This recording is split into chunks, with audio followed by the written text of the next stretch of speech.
গার্লফ্রেন্ডকে বলেছিলাম, তুমি মোটা হয়ে যাচ্ছ, একটু দৌড়াও। তারপর কার সাথে যে দৌড়ে পালিয়েছে আজও খুঁজে পাইনি। নিজের কোনো দোষ খুঁজে পাচ্ছ না, বিয়ে করে নাও। নিজের আর কোনো গুণ খুঁজে পাবে না, নিজের সম্বন্ধে নতুন নতুন তথ্য জানতে পারবে। সময়ের মূল্য তখনই বুঝবেন যখন আপনার আমাশ আর কামড় খেয়ে টয়লেটের বাইরে অপেক্ষা করবেন, আর ভেতরে যিনি আছেন তার কোষ্ঠকাঠিন্য। অনেক গবেষণার পরে সম্প্রতি জানা গেছে যে ছেলেরা বউয়ের সামনে সম্পূর্ণভাবে মুখ খুলতে পারে একমাত্র হাই তোলার সময়। দিনে দুপুরে বেইজ্জতি। চলন্ত বাইকের পেছনে বউয়ের শাড়ির আঁচল ঝুলছে দেখে এক ছোকরা বলল, কাকু বৌদিকে আঁচলটা তুলতে বলুন। আচ্ছা, কাকুর বউ তো কাকিমা হয় নাকি?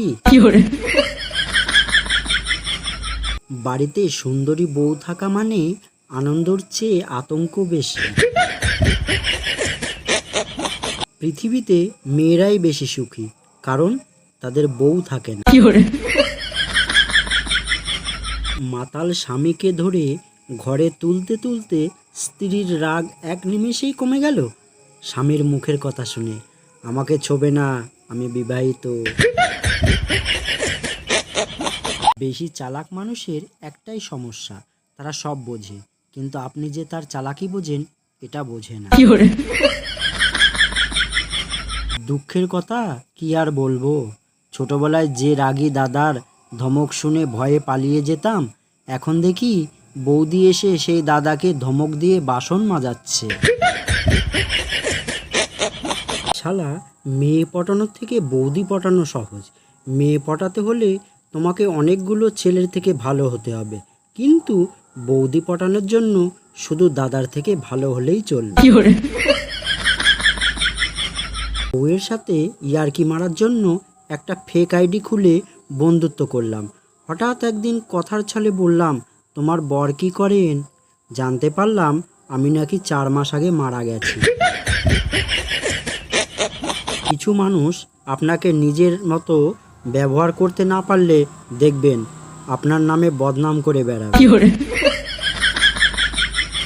সব থেকে বুদ্ধিবর্ধক খাদ্য হলো বাঁশ, যে যত বেশি খাবে তার তত বেশি বুদ্ধি খুলবে।